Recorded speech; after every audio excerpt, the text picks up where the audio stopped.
So before you do anything ridden, you always want to make sure that you're checking your girth. But speaking about tack, let's take a quick minute here to just address one safety thing. So Gunner's come to us. He's a good riding horse before, and he did buck and get his owner off of him, which has broken the trust. Since then, she's done all of the vet checks that are required in order to determine that he suffers from really mild arthritis, but because it's prevalent everywhere, it kind of accumulates into him getting sore sometimes, especially when she didn't know, so she wasn't doing anything to manage it. So, when I'm dealing with a horse that has shown that they buck, I will ride in a Western saddle. If I am dealing with a horse that rears, I will ride in an English saddle. And the reason is that with a Western saddle, if I've got someone that's a really bad bucker, I'll end up putting a rear cinch on as well. But I'm going to be a little bit more secure in both front and the back. I have something that I can hold on to, and it's going to be a little bit safer. However, if I have a horse that rears, if I were to ride in a Western saddle, yes, you've got the horn you can grab onto when they go up, but the problem is if they go up too high and you need to do an emergency dismount, I am not personally that comfortable in emergency dismounts from a Western saddle. I know my daughter's taking some courses, so there are some things that you can go to if you want to kind of perfect the emergency dismount from a Western saddle. But I personally like the idea that if a horse goes up, I don't have something in behind me that's going to hold me into the saddle if I need to slip off. And also, if heaven forbid a horse were to flip, this horn becomes a really huge safety hazard. So just keep that in mind whenever you're working with horses, that there's a reason that we use different tack for different things. And so again, what I'm going to do is I'm just going to quickly lunge Gunner just a little bit. I'm not interested in tiring him out. That's not the purpose of lunging him right now. Lunging him right now is just because after his owner was unseated, he hasn't really been ridden. So I just want to make sure that there's nothing in the tack setup that's causing him any issues, causing him any pain, or causing him to react in any way, shape, or form. So we're just going to get him out on the rail. And honestly, I'm not even going to lope him here or canter him. I'm just going to get him to do a little bit of a walk, maybe a trot, depending on how he moves out from this. So again, using your belly button in order to drive him. So where your belly button faces is where the horse is going to go. And today, because I don't have a line, I do have the whip with me, and we're going to point. And oftentimes that's enough to at least get them going. And now I just need to move him out of my space. There we go. Done. The whip is kind of my last resort, and I'm not constantly at him with it. Good boy. So one of the questions that you're going to ask, or is probably running through your head, is what am I looking for when I'm doing this?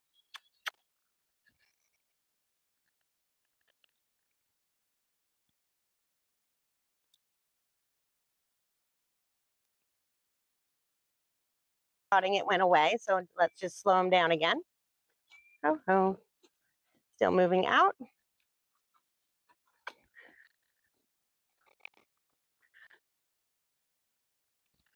So what I'm looking for is for him to be alert, but not looking panicked. So I don't want him with his head up in the air. I don't want him kind of looking this way and that. I want him to feel like, okay, it's time to get to business. I'm also looking at the length of his stride. So right now, he's tracking really nicely, and that's what I want to see.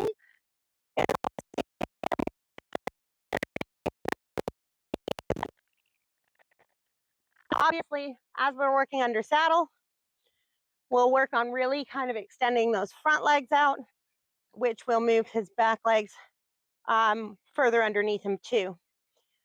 The other thing that I'm looking for is any signs of a limp, of a head bob, of things that are going to show me that he's in pain, or if he's dragging any feet. Those are all the things that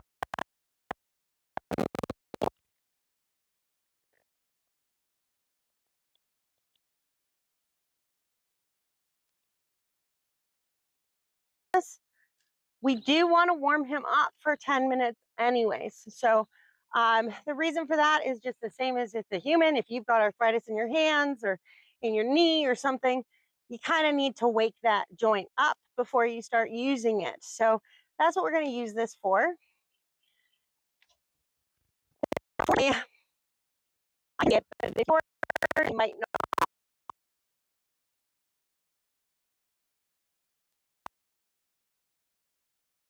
So Gunner is holding his tail to the inside. So that's something I'm going to be keeping an eye on and seeing if that persists or if that changes. So holding a tail to one side is normally an indicator of discomfort. There we go. And we're going to stop him. Oh, you're such a good boy, Gun. Good boy. And we're going to change directions. Now, this side is the side he does not like to go on.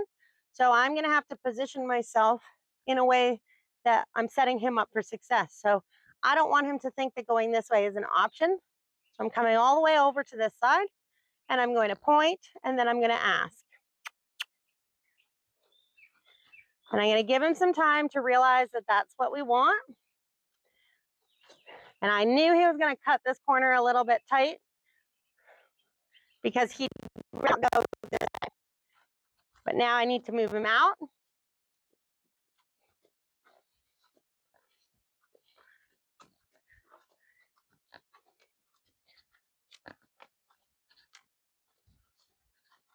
And again, oh, slow down.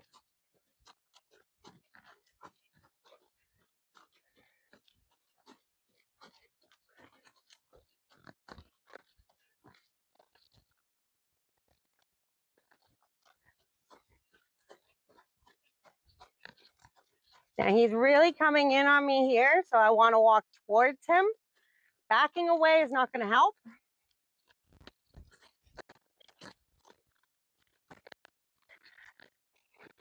And if you need to touch them with the tip of your stick, do so. Notice I didn't jab him. I didn't smack him with it. We're not asking for speed, bud. We're just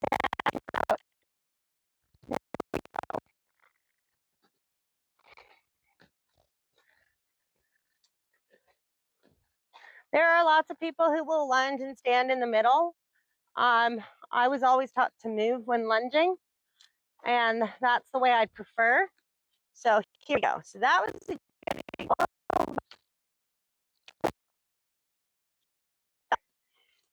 a good example, and this is something you're going to have to get familiar with. Sometimes when you've seen my lunging videos, you'll hear me say, oh, sorry, I was out of position. And that caused him to turn in or to stop. In that particular situation, I wasn't out of position. Gunner decided that he wanted to stop that direction and turn around. So that lets me know that tracking this way is more difficult for him than tracking the other way. However, he still did have a nice open stride. He wasn't doing a lot of tail swishing and ear pinning.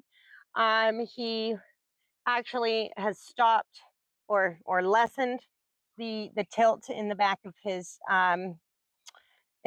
tail, and he was heads down for a lot of that.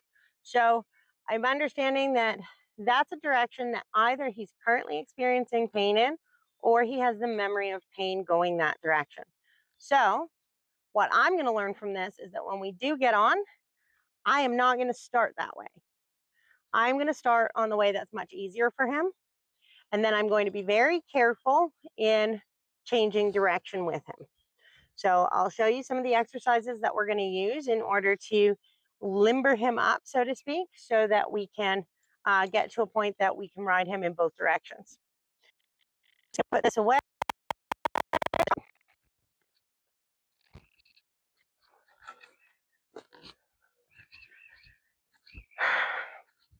For those of you who don't know, if you're lunging in a bit and reins, you can either remove the reins, but depending on how your reins are attached, that might be difficult. So the other option that you've got is to put your reins over your horse's head like normal. And then all you're going to do is you're going to twist them together. And I'll show you this from the beginning. So I've got his reins over his head here. I'm going to take the one that's furthest from me, put it over the one that's closest, take the one that's now furthest from me and spin it one more time. And then I'm going to take his throat latch and put it through the middle and attach it. That's going to prevent him from losing the reins over his head, getting himself caught. If he were to rear or anything like that, or do any other shenanigans, he's not going to end up yanking himself in the mouth, and he's not going to end up damaging the tack. So just something to consider. Okay, so now he's a little warm up. I'm checking this girth again. So I did already tighten it for riding because that's what I wanted to see was his reaction to that. So now what we're gonna do is, now I'm gonna go over to the mounting block. Now, if you recall with Gunner, we did teach him to pick us up from the mounting block. So we're gonna see how much he remembers of that. Good boy.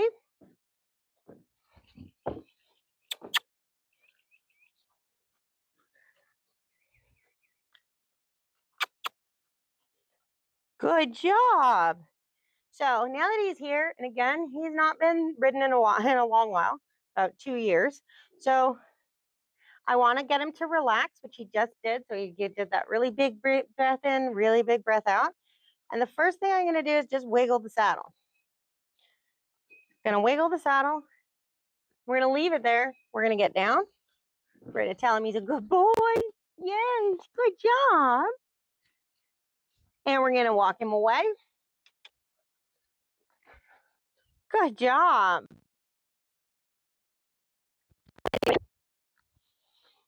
Now, a lot of people are going to say, this is so slow. Why are we doing this? Well, if you want to train your horse fast, you need to slow down. So I don't want to be working on this 3 rides from now. I want to only work on this once.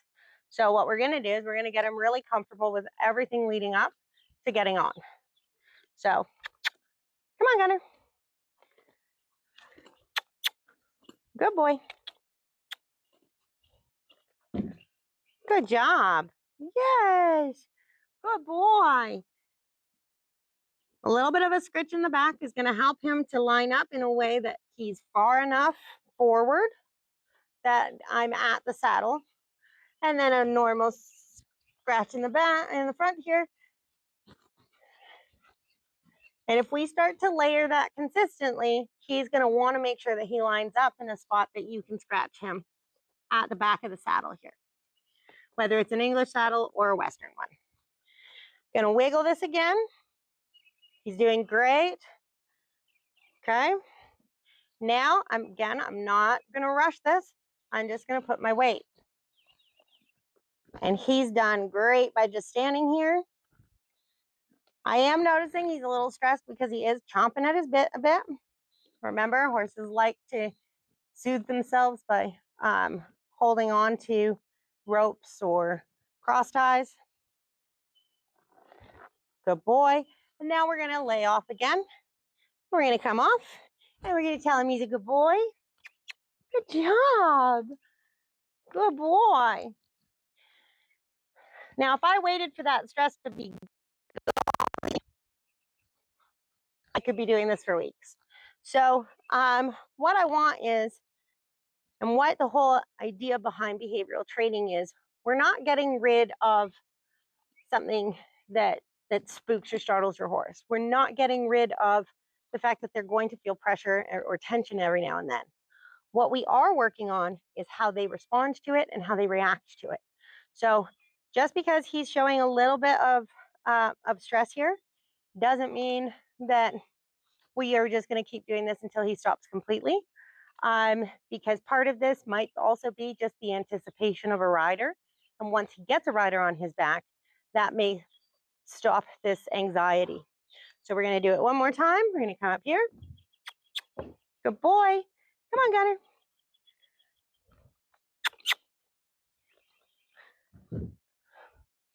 Good job. Now, this is the point of having that sound, whether it's the kiss or the double click, because he wasn't in the right position. So we moved him by just simply asking, telling him that we're still asking the question. Yeah, we're telling him he's a good boy. And notice when I'm giving him these scratches, he's not chomping at the bit right now, right? So he's already gotten a lot better. We're going to do the weight again. Good boy. Now, this is the part that a lot of people either do really well or they do really poorly. And that is to have their head turned a little bit towards you. Now, you don't need to yank him all the way over, but you want to make sure that his head's kind of in towards you here so that if he were to try and move off, it's not going to be diabolical. You've got him going in a circle. Now we're going to lift. Good boy. And come down again. And this next one should be our last one. Good boy, Gunner. Again, I could have thrown my leg over.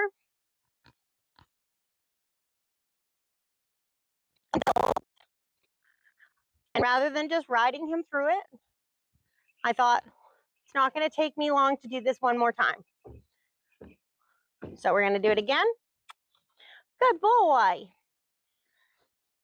So all of this is very similar to what we do with all of our exposure training, where it's approach and retreat, right? So we're approaching this whole saddling issue or saddling incident, and then we're going to retreat. So again, I'm going to put my leg in. This time we are going to go over. So I'm going to make sure his head's into the inside here. I'm going to make sure I have some mane, right? And we're going to go over and we're sitting on his back. Good boy. What? You can tell I don't ride in Western saddles every day. There we go. And now we're just standing. That's a good boy. Yes. Good job. Now, there are a lot of you that are going to be tempted to give him a treat at this point. Rather than that, I would say just give him scratches on his neck. The reason for that is, and I've seen it way too many times, horses get accustomed to having the treat and they will literally reach back and bite your leg if you don't have one on you. So what I'm doing now is just repositioning myself and I'm checking his body for tension.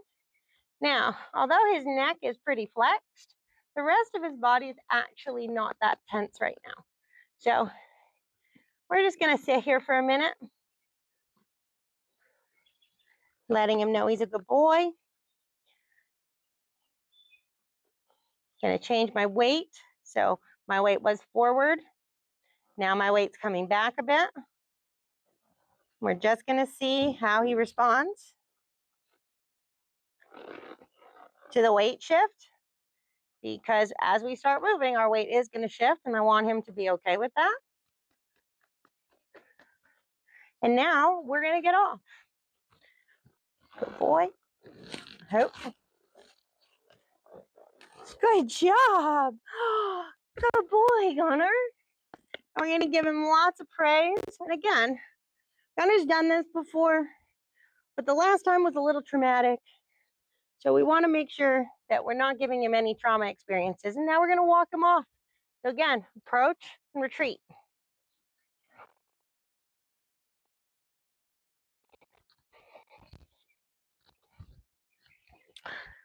And I don't want to be doing this every ride. I want to be doing this now so that I can set the foundation so that I don't have to do this the next ride.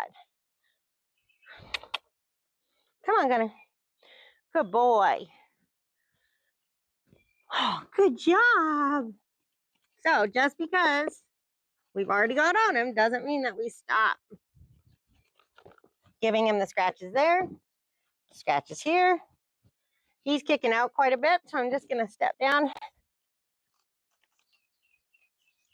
Make sure that it's flies and that he's not kicking at his stomach. If he was kicking at his stomach, then we'd be worried about him having ulcers or something like that.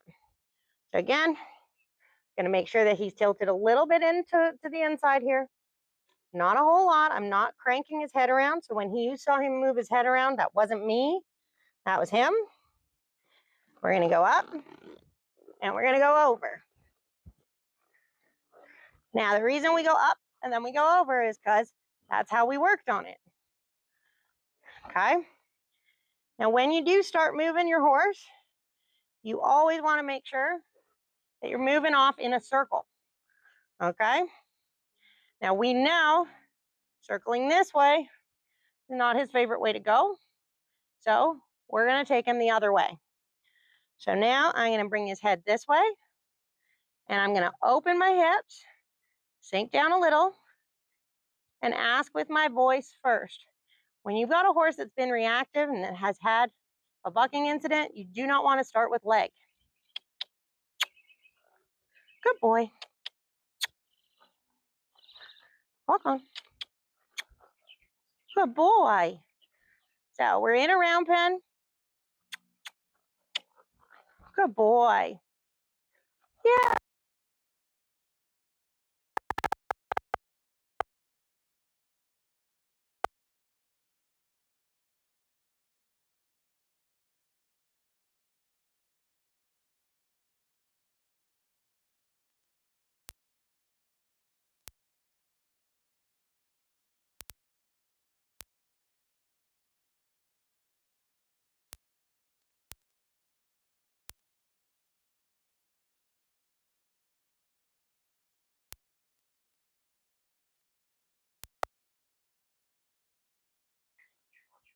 Notice when he backs up like that, if I turn him, he can't keep backing up really, right? So he's going to have to stop. Showing a lot.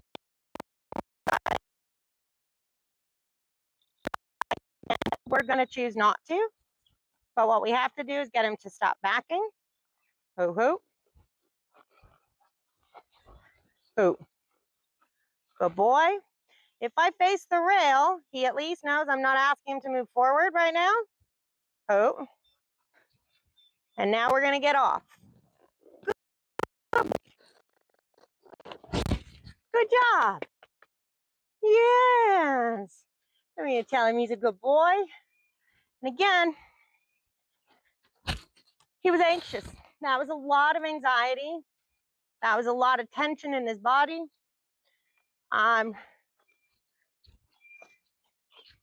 It did not appear to be painful because he didn't respond to me getting on. He didn't respond to me shifting my weight. It was when we started asking for movement under saddle, he got a little nervous. Again, the more we slow this part down, the easier and the faster it's going to get. Good boy. And before we even him up to the mounting block, I'm just going to give him pets, let him know he's a good boy. Because again, just learn when they succeed. If that was success for him, then he's going to know that and he's going to be able to replicate it. So, good boy. Good boy. Same thing here. So turn him a little closer. We're going to give him the scratches on his back. Good boy. Going to give him the scratches on his neck. Good job. Oh, yeah, good. Good job. Going to turn him a little bit more towards me. I'm not sure if you saw that big deep breath in and out, but that was a good sign. Okay, he's still not the happiest, but that's okay. We're going to go up. And this time we're going to come back down because training isn't linear. So we're going to come back down. We're going to tell him he's a good boy. Yes, this is success. You did such a good job.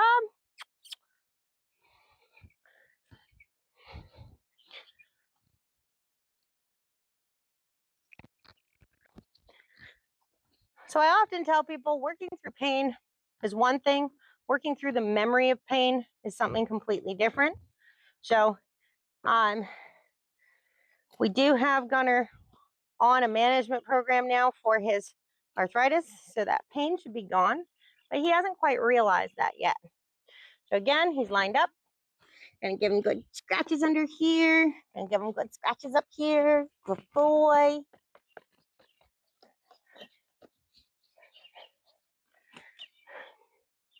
Gonna have him turn a little bit into me. There we go. Good boy. We're gonna go up, and we're gonna go over. Good boy.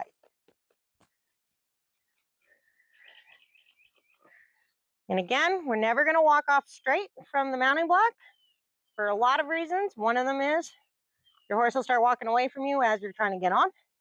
The other one is the horse is going straight, can buck and rear. So we're gonna turn him.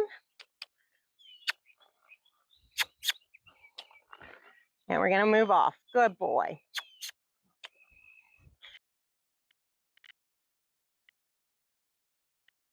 A little nervous. We're just gonna keep turning, and we can turn in multiple directions.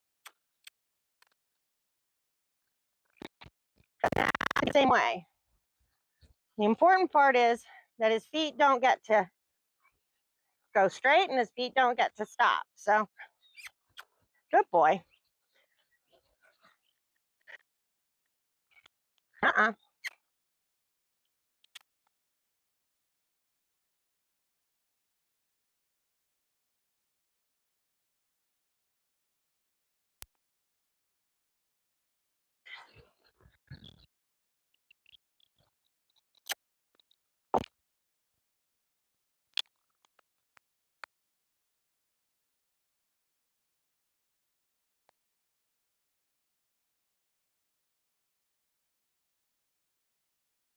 Good boy. Good job. So as he starts moving off on me and I'm not having to really do much and he's starting to calm down a little, I'm going to make sure I give him praise. Good boy.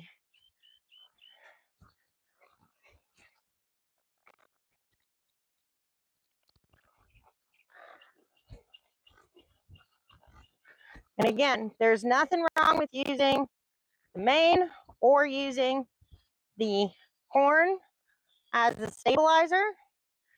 In fact, I'd much rather that than you using their mouths to stabilize yourself if something goes wrong. And we're going to try and keep him from getting bored. So we're going to change directions a lot. We're not really going to work on changing speed today because today is about an easy ride. There we go. Without a lot of leg, using mostly just our seat and our weight. So where you're looking is going to affect where your horse is going. You'll hear me say in other times where you don't want to be looking at their head. Right now, I'm looking at his head because I'm looking at his eye. Boy. See his eye from one side or the other.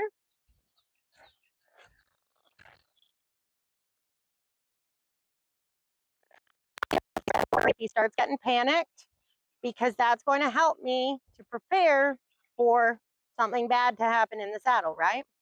Again, we want this to be uneventful. We want this to be boring. Good boy. Now, despite what it looks like, because he's behind the vertical, I am not messing with his bit.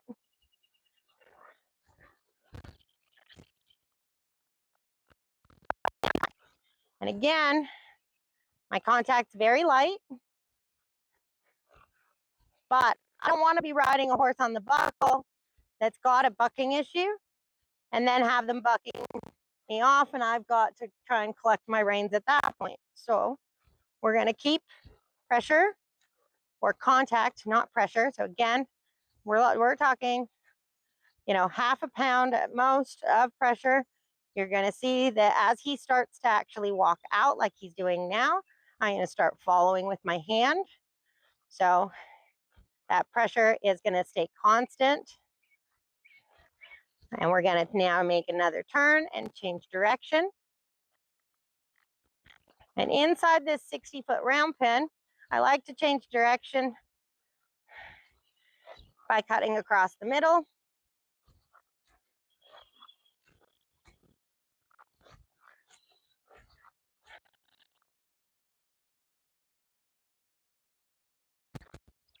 Again, Gunner's been a great riding horse in the past, but we just want to make sure that that buck was a one-off and it's not going to be something that's going to continue.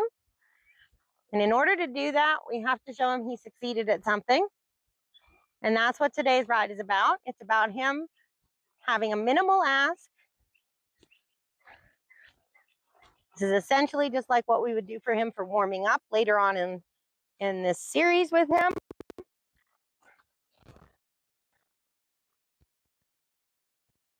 But we want him to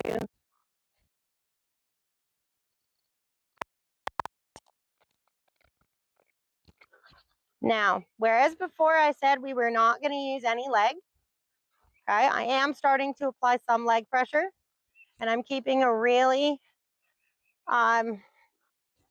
close connection with him through the rein in order to see if he tenses up.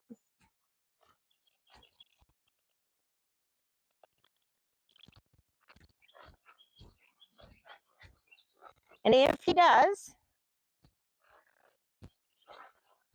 if he tenses up on me, what I want is I want to be able to redirect his energy, okay?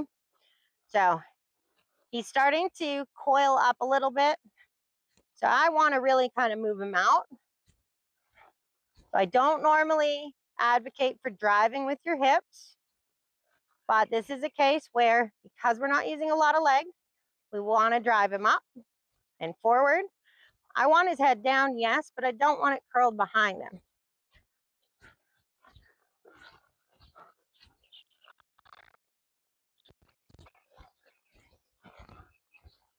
Letting a horse drop their head too low when they're a bucker is also a problem, which is also why I keep my reins the way that I do.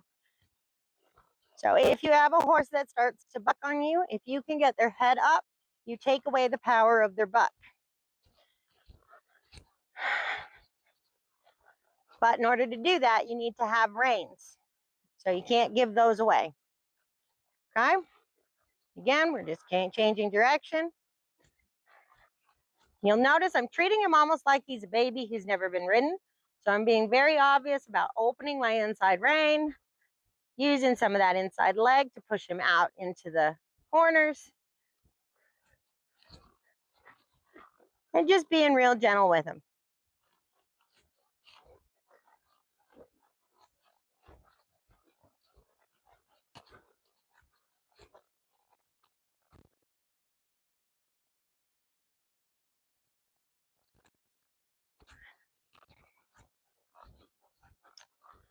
Now, I'm going to stop him here. Oop. Good boy. Going to give him a good pet. Notice I didn't drop my reins. Okay? If he's going to misbehave, I still need to have control of him, even though we've stopped. And I'm going to dismount here.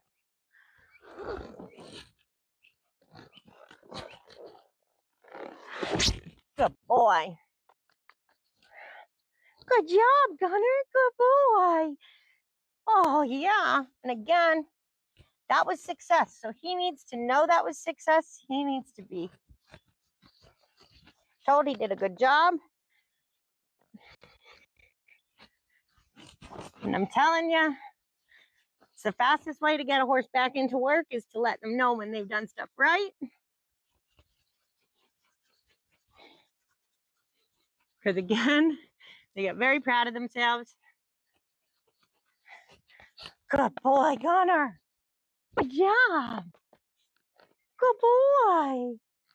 Good job. All right, come on. And we're going to do this one more time. Good boy. Okay. Come on, then.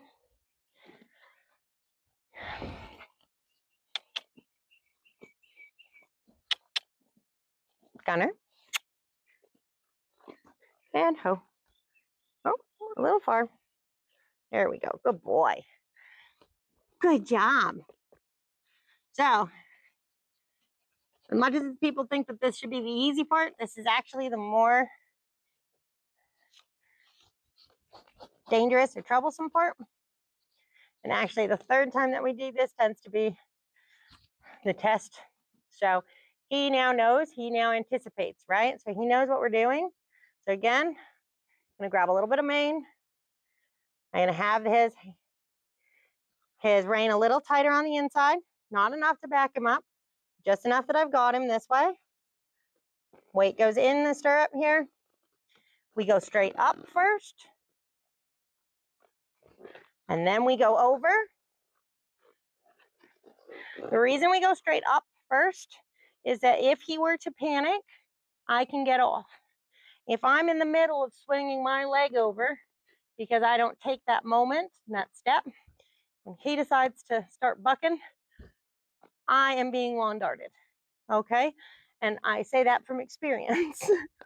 So make sure that you take that little pause, especially when you're just getting them started under saddle. Just stand up in the stirrup first and then decide to swing your leg over.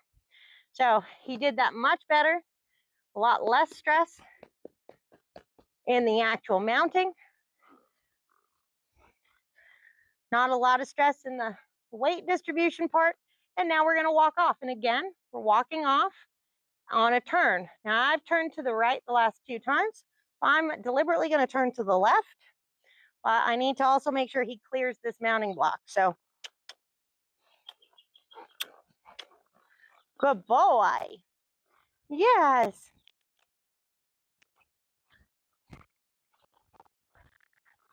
Good job. Yes. And again, light contact in the reins. Light contact in the leg. And a following hand. There we go. Good boy.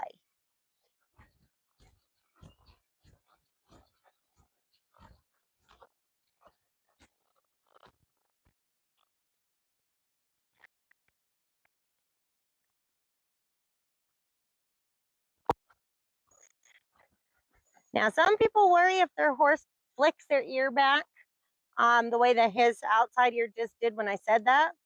That is not a horse that is in distress or a horse that is uncomfortable. That is a horse that is turning his ear to listen to what's behind them, which namely is you.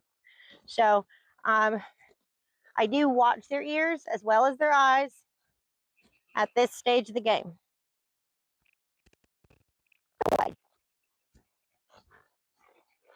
And again, when he pops his head down, I'm going to give him a little bit more rein, and I'm going to move him out a little bit more with my seat. Because A, that's false collection at this point, because I know he's not using his hind end as well as he needs to be in that kind of a frame.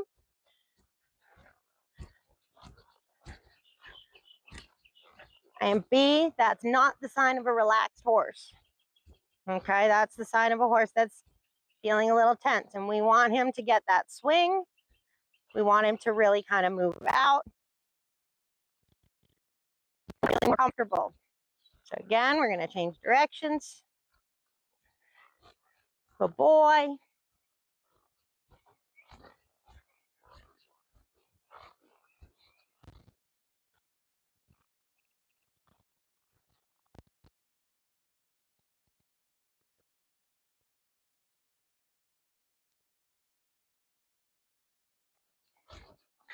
So a 60-foot round pen is a great tool if you've got the ability to put one in or to have access to one, whether it's panels or something that's permanently built in like this one. 60 feet is kind of ideal. So it's Small enough that you can contain your horse, but it's big enough that you can ride in it. You go to 80 feet and it becomes too big to really contain them if you're doing any groundwork.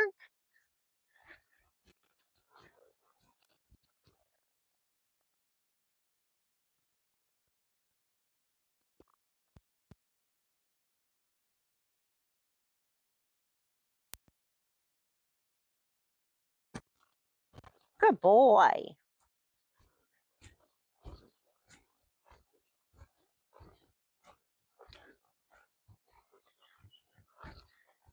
And ho. Good boy. Now, if I needed to turn him really quickly, it's best to bring your hand back to you. Okay. And if that's not an option, then bringing it out to the side. If you really need to spin them around, then that's the motion that you're going to be making. Okay. Spinning them around this way, you do get a little bit off balance. So if you're able to bring your hand up and towards you and have them turn that way, you'll be able to stay a little more centered. I do tend to use the outward motion. That's just a habit that I have. But if you're just starting this and you're trying to figure out how you can stay safe and secure in the saddle, that would be my number one tip. So much the same way that we get on the horse is how we get off the horse. So again, I'm not near the mounting block now. I brought him over here. He's wondering what's going on. He's got his ears back listening, right? Because they're not plastered against his head. So it's not that he's angry. His ears are tilted back because he's trying to hear what I'm going to say and what's coming next. Okay. But what we're going to do is we're going to say, good boy. Who? We're going to stand up. You're going to take one leg over. Notice my leg is still in the stirrup here. You're going to lean over your horse, take your foot out of the stirrup, and drop down. A, that's a safe way to dismount because you have exit options at every turn. B, it's a lot easier on your horse if you're not shimmying your leg over their haunches. Okay. So again, that was a good boy. Good job, Gunner. Good job. Good boy. I've seen it a lot of times. You get a horse and they're doing really well, and then you're all excited and you go to get off. And because of the way that you're choosing to get off your horse, you end up nailing them in the back, right in the behind here. And the problem is, it tends to send them flying forward, and then that ruins a lot of the work that you've done throughout that time. So he is a little further than I'd like him to be. So we're just going to see how this goes. So we're going to go, come on, Gunner.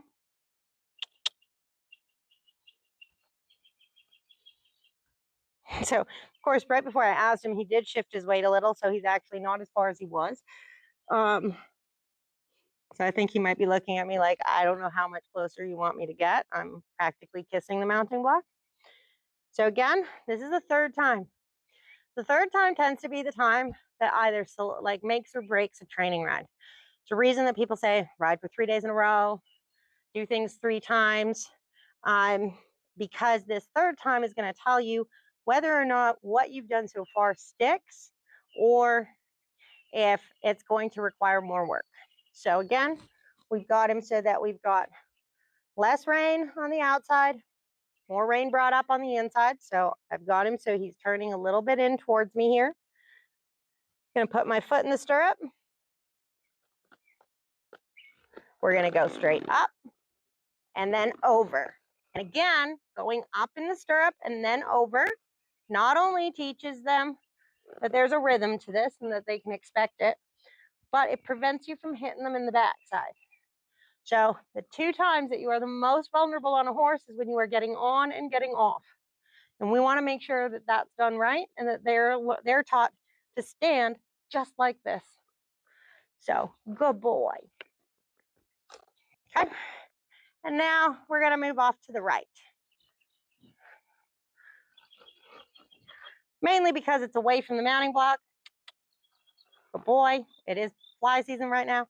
And we're going to try and see how getting moving with using my leg is going to work on him to this third time in.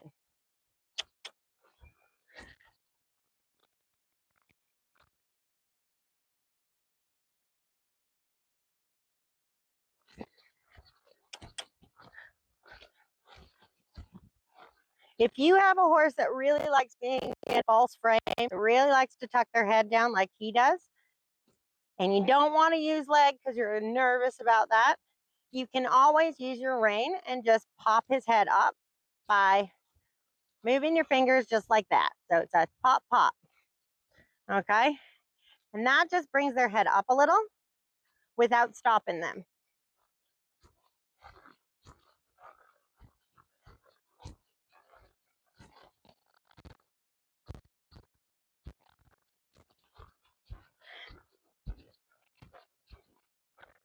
And again, I absolutely want him to be in a frame. When my goal is when we get riding that he is going to be coiled like a little spring. But in order for that to happen truly, he has to be working his hind end a lot more than this. So we'll get there, but he's just not there yet.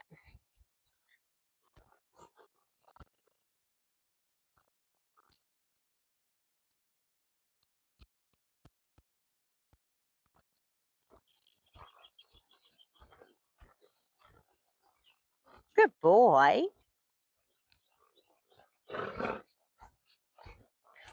And I'm not sure if you could hear it on the mic, probably not, but he just did that little horsey snort, and that is actually what I will normally warm up my horses until I hear. That is a great sign of a horse that's relaxing into their role.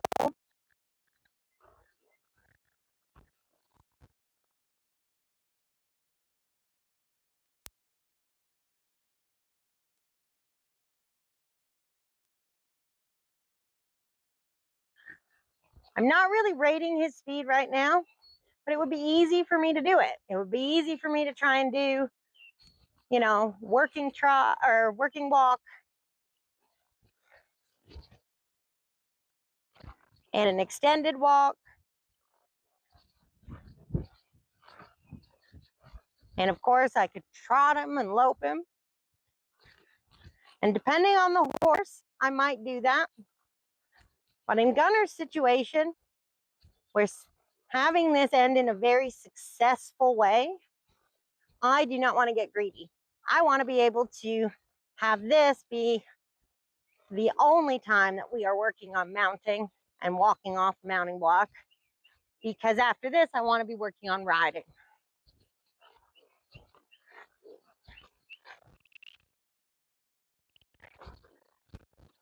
And to do that, I need to know when to call it quits.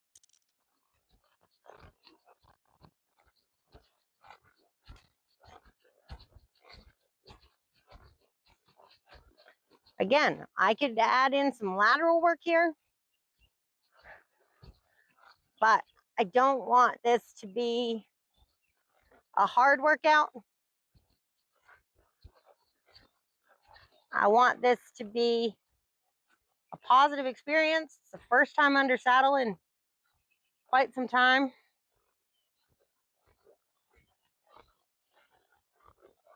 And he really just needs a win in this column right now.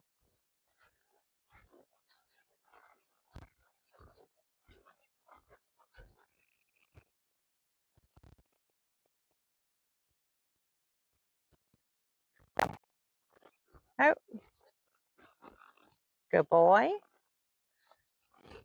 Again, we're going to give him big pats. We're going to let him know he's a good boy.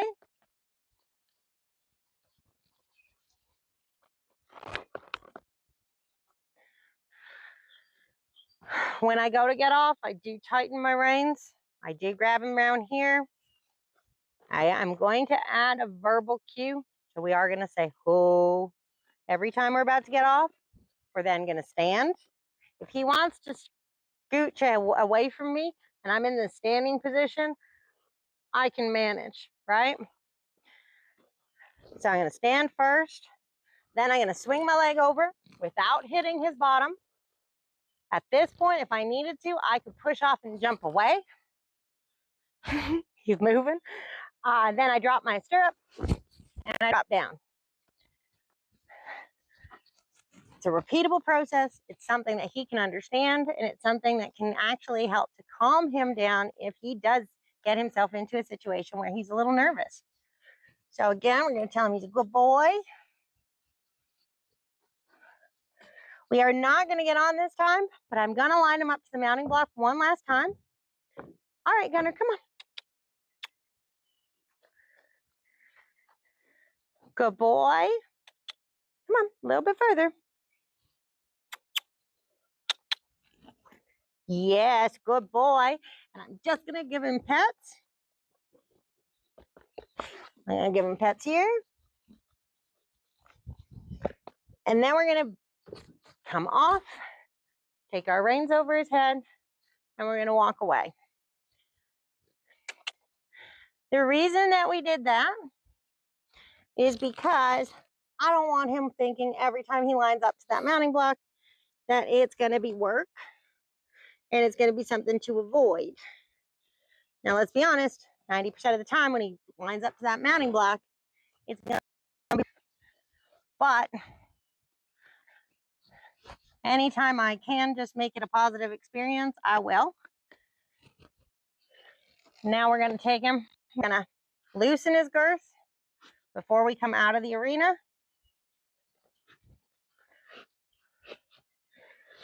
Not taking the saddle off completely,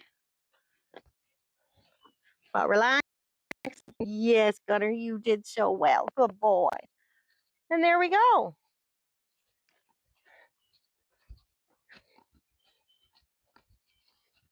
Now he's going to get good grooming. A rinse because it is hot out. Oh, let me put the stirrup bag down. A rinse because it is hot out and he did put some work in. Going to get his fly mask back on, his fly boots, and send him out with his friends.